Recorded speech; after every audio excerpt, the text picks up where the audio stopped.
Hello everyone. स्वागत है आप सबका इंग्लिश विद लोकेन सर में। जैसा कि आपको मालूम है, अभी हमने एक नया टॉपिक स्टार्ट किया हुआ है, English Hindi to English translation. Hindi लिखे हुए पैराग्राफ की हम इंग्लिश में कन्वर्जन करते हैं, जो बहुत ही इंपॉर्टेंट टॉपिक है। आपके डेली रूटीन में, बोलने की लाइफ में, बोलने के जीवन में भी बहुत हेल्पफुल है, बहुत बहुत उपयोगी साबित होगा। और जो बच्चे यूपी बोर्ड हैं या जो भी हिंदी मीडियम पढ़ रहे हैं, उनके लिए तो एकदम रामबाण है, बहुत हेल्प होने वाला है। तो इसको पढ़ते हैं और इसका सोल्यूशन निकालते हैं। Look at the board. किसी जंगल में एक शेर रहता था। अब जब कभी भी सेंटेंस हमारा किसी से स्टार्ट होता है, किसी जंगल में, तो उसकी इंग्लिश बनाने से पहले हम देयर का इस्तेमाल करते हैं। किसका इस्तेमाल करते हैं? देयर का यूज करते हैं। देखिए, तो विल स्टार्ट फ्रॉम हेयर। तो ऐसे स्टार्ट होगा, आपके सामने लिख रहे हैं ताकि आपको समझ में आए। There lived a lion in a forest. देखिए, यहां पर जंगल को हमने फॉरेस्ट लिखा है। आप चाहें तो जंगल को जंगल भी लिख सकते हैं, कोई दिक्कत नहीं। जंगल को जंगल भी बोला जाता है इंग्लिश में। There lived a lion in a forest. किसी जंगल में एक शेर रहता था। यहां तक फुल स्टॉप, पूर्ण विराम, फुल स्टॉप। वह प्रतिदिन जानवरों को मारकर खा जाता था। अब देखो, जाता था, ये पास्ट इंडेफिनिट की बात कर रहा है। तो वह प्रतिदिन जानवरों को मारकर, वह माने द लायन, ठीक है। वह की जगह पर द लायन इस्तेमाल करेंगे, या ही भी इस्तेमाल कर सकते हैं उसके लिए हम, बट यहां पर हम द लायन इस्तेमाल करेंगे। The lion, the lion killed.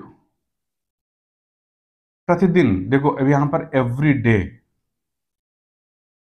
The lion every day killed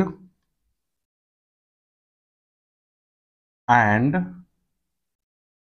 ate up the animals, ate up the animals।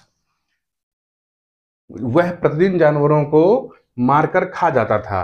The lion every day killed and eight up the animals. ये line हो गई, ठीक है। Past में जाएगा, मारकर यानी किल्ड, खा जाता था यानी एट अप, खा जाता था, ठीक है। इससे जंगल के अन्य पशु भयभीत थे, यानी दूसरे जो जानवर थे वो डर गए, और जानवर डरते थे, ठीक है। इससे इससे जंगल के अन्य पशु भयभीत थे। अब इसका क्या लिखेंगे? एट दिस, एट दिस, इसका मतलब हुआ इससे। एट दिस यानी इस कारनामे से, जो भी काम कर रहा था। Eight this other animals of the forest, eight this other animals of the forest, of the forest were frightened.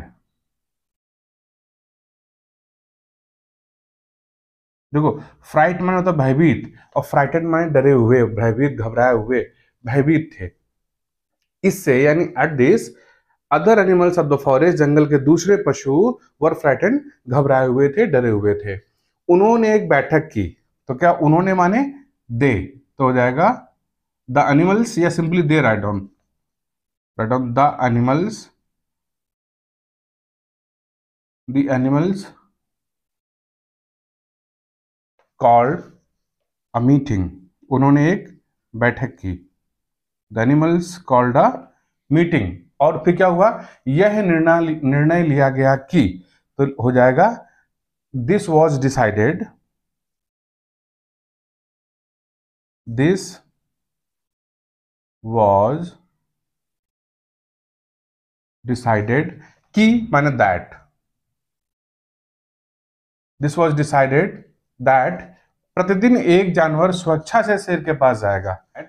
Every day an animal will go to the lion on its own will. Will माने इच्छा, own माने स्व, स्वयं की इच्छा से, ठीक है। अपनी खुद की इच्छा से एक जानवर जंगल का शेर के पास जाएगा, फिर शेर उसे ही खाएगा। The lion will eat him only, उसे ही खाएगा। शेर केवल उसे ही खाएगा, बाकी सारे जानवरों की जान बच जाएगी। तो उम्मीद करते हैं ये ट्रांसलेशन समझ आ गया होगा, समझा होगा आपने। यहाँ कुछ चीज़ें समझने वाली हैं, जैसे यहाँ पर इसने बोला गया, जैसे एक चीज अभी बताया था हमने, इससे के लिए हमने इस्तेमाल किया एट दिस, ये इस्तेमाल किया गया। जब किसी जंगल में ऐसे शुरुआत होगी तो उसका देर से स्टार्टिंग करेंगे, ठीक है। और मार कर खा जाता था, ये पूरा ऐसे करेंगे तो killed and eight up, kill and eight up, ठीक है। भयभीत हो जाना, स्वेच्छा से, अब यहां पर आ गया स्वेच्छा, स्वेच्छा से, तो यानी हो जाएगा ऑन इट्स ओन विल, स्वेच्छा से। ये कुछ शब्द हैं, ये चीजें हैं जो इंपॉर्टेंट हैं, ध्यान रखने वाली हैं, जो आपको डेली डेली कन्वर्सेशन में, डेली डेली लाइफ में, बोलने में, स्पीकिंग में, और बोर्ड के लिए तो यूज ये बेनिफिशियल है ही है ये। उम्मीद करते हैं आपको चीजें समझ में आ रही हैं। लाइक करेंगे, शेयर करेंगे, अगर नए हैं तो सब्सक्राइब जरूर करेंगे। All the best.